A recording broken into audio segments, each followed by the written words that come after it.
Hello everyone, welcome back to my channel. तो कैसे हैं आप सब। तो मेरे पास इतने सारे स्टूडेंट्स की क्वेरीज आती हैं कि मैम हमें बताइए कि हम पेपर कैसे पास करें और बिना पढ़े भी पेपर पास होता है या नहीं। तो आज मैं सबूत के साथ आई हूँ।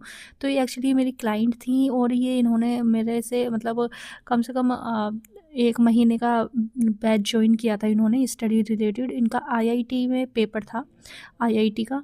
तो आईआईटी का पेपर के लिए इनको इनकी बिल्कुल भी तैयारी नहीं थी। सच बताऊँ तो ये बिल्कुल भी तैयारी नहीं थी इनकी, बहुत ज़्यादा डरी हुई थी ये बच्ची। और उसके बाद मैंने इनको जो भी इनको दिया, फिर वो सब करने के बाद मतलब ऐसा नहीं था कि इन्होंने नेगेटिव नहीं सोचा, हमेशा पॉजिटिव सोच के रही। ऐसा नहीं था, बहुत ज़्यादा हर्डल भी आए, बहुत ज़्यादा नेगेटिविटी भी आई कि कैसा होगा मैम, मेरे से नहीं हो पा रहा। तो मैं स्टूडेंट्स को अफर्मेशन करने के लिए तो नहीं कहती, मैं बस ये कहती हूँ कि आप जो भी कर रहे हो स्टडी ध्यान से करो और जितना भी आपसे पढ़ा जा रहा है उतना पढ़ो और अपने लास्ट गोल को देखो, ठीक है। तो उससे आप ये है कि आपकी अफर्मेशन में टाइम वेस्ट नहीं होता और अपनी चीज़ें भी कर पाते हो।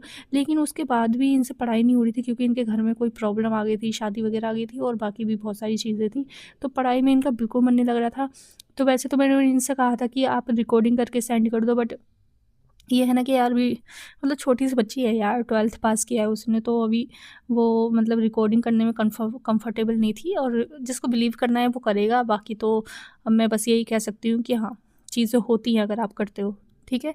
तो इन्होंने लिखा है, good morning the, but sorry मैं रिकॉर्ड करके नहीं सेंड कर सकती, बट एडवांस क्लियर होने के बाद मैं पक्का सेंड करूँगी। तो इनका अभी प्री क्लियर हुआ है। एक्चुअली इनकी प्री के लिए भी बिल्कुल भी तैयारी नहीं थी, तो एडवांस अभी होने वाला है कुछ दिन बाद।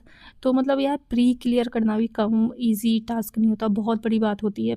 हम पहली सीढ़ी नहीं चढ़ पाएंगे तो फिर अगला एग्ज़ाम कैसे देंगे। तो इन्होंने प्री की सक्सेस स्टोरी सेंड करी है मुझे।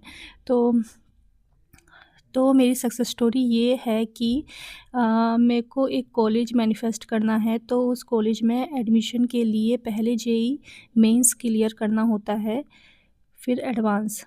समझिए आप, पहले जेईई का 2 पेपर होते हैं, पहले मेंस क्लियर करना होता है, फिर एडवांस क्लियर करना होता है। तो कुछ भी नहीं पढ़े थे मेंस के लिए बिकॉज़ घर में कुछ प्रॉब्लम था, तो हम बहुत डरे हुए थे कि पता नहीं ये कैसे होगा। और मेरे को ये एग्ज़ाम क्लियर करना ही था बिकॉज़ ये मेरा लास्ट चांस था और मेरे को वो कॉलेज चाहिए था। तो एक दिन ऐसे रैंडमली दी का वीडियो मिला और उसी टाइम हम दी को मैसेज किए और उनसे सेशन लिया। फिर उन्होंने जैसे जैसे बताया वैसे किया, like affirmation, visualisation, scripting. Exam के दिन लिटरली मेरे को 1-2 क्वेश्चन के अलावा कुछ भी नहीं आता था। ये वाली लाइन ध्यान से सुनो, इनको 1-2 क्वेश्चन के अलावा कुछ नहीं आता था।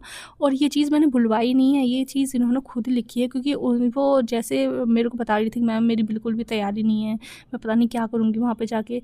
तो देखो इनको बिल्कुल भी नहीं आता था, मतलब बहुत बड़ी बात होती है। जो एंट्रेंस एग्ज़ाम होते हैं बहुत हार्ड होते हैं, उन्हें ईज़ी मत लो। आईआईटी एंड नीट वाले जो एग्ज़ाम होते हैं बहुत ज़्यादा हार्ड होते हैं। तो इनको एक भी क्वेश्चन नहीं आता था, बट मैं पॉजिटिव रही, बोली मैं जो भी ऑप्शन सेलेक्ट करूँगी वही राइट आंसर होगा। ये जो भी क्वेश्चन के आंसर सेलेक्ट कर रही थी वो ही इनके दिमाग में था कि यही राइट होगा, ठीक है। एंड फाइनली मेरा रिज़ल्ट आया है, मेरा कट ऑफ क्लियर हो गया है, मैं एडवांस के लिए एलिजिबल हो गई हूँ एंड आई नो मेरा एडवांस भी क्लियर हो जाएगा और मेरी डिज़ायर कॉलेज भी मेरे को मिलेगी because of the. Thank you so much.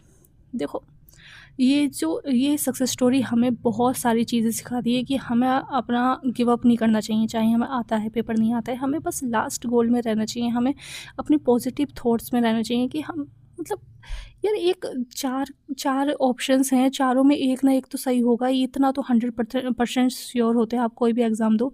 तो उसमें आपका माइंडसेट कैसा होना चाहिए कि मैं जो भी कर रही हूँ ये ही चीज़ होगी बस। और ये देखो, ये बहुत आप इसे छोटी सक्सेस स्टोरी तो बिल्कुल भी ना समझें कि मतलब यार बिल्कुल भी, जैसे ये मेरे से बताती थी कि मैम मेरी बिल्कुल भी तैयारी नहीं है, फिर भी उसके बाद भी इन्होंने पेपर क्लियर करा। एक्चुअली मुझे भी जब ये बताती थी तो मुझे भी लगता था ये पता नहीं कर भी पाएंगे या नहीं, क्योंकि ये हमेशा नेगेटिव सोच रही थी। तो मुझे भी थोड़ा डर था कि कैसे होगा। बट जब इन्होंने सक्सेस स्टोरी शेयर की ना अपनी, तो लिटरली मुझे भी बहुत ज़्यादा खुशी हुई और मुझे भी बहुत मतलब शौक हो गई थी मैं भी कि कितनी ताकत है हमारे सबकॉन्शियस माइंड में। अगर हमने एक बार क्रिएशन कर दी तो फिर वो होनी ही है, ठीक है। तो ये सक्सेस स्टोरी बहुत ज़्यादा इंपॉर्टेंट थी। जो लोग बच्चे कहते हैं कि मैम हम बिना पढ़े कैसे एग्ज़ाम क्लियर करें, कैसे करें, तो देखो बिना पढ़े भी चीज़ें होती हैं, बिना एक्शन की भी चीज़ें होती हैं। दूसरी चीज़ें तो हो रही हैं ना, आप एसपी के मामले में, चाहे एसपी आपका डिस्टेंस में हो, कैसे भी हो, तब भी वो कॉल या मैसेज करेगा। नो कॉन्टैक्ट में है तब भी उसका कॉन्टैक्ट होगा।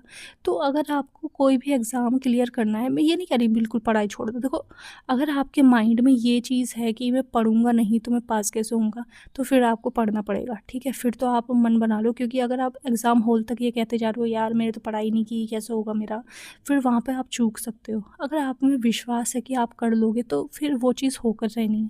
इसलिए बहुत ज़्यादा ज़रूरी है अपने इनर वर्ल्ड को बनाना, आउटर वर्ल्ड वो खुद ही बन जाएगा। ओके, तो इस सक्सेस स्टोरी से आपने जो भी सीखा है, जो भी आप स्टूडेंट्स हैं वो देख सकते हैं। और अगर आपको कोई भी मुझसे गाइडेंस चाहिए स्टूडेंट्स को, तो मुझे मैसेज कर सकते हैं, ठीक है। और जो मेरा अपकमिंग वर्कशॉप है उससे ज्वाइन कर सकते हैं। उसमें मैं दोनों चीज़ें लेने वाली हूँ, मैरिज एंड स्टूडेंट्स क्वेरीज भी। तो आप ज्वाइन कर सकते हैं, 2 महीने का वर्कशॉप है मेरा। Thank you so much.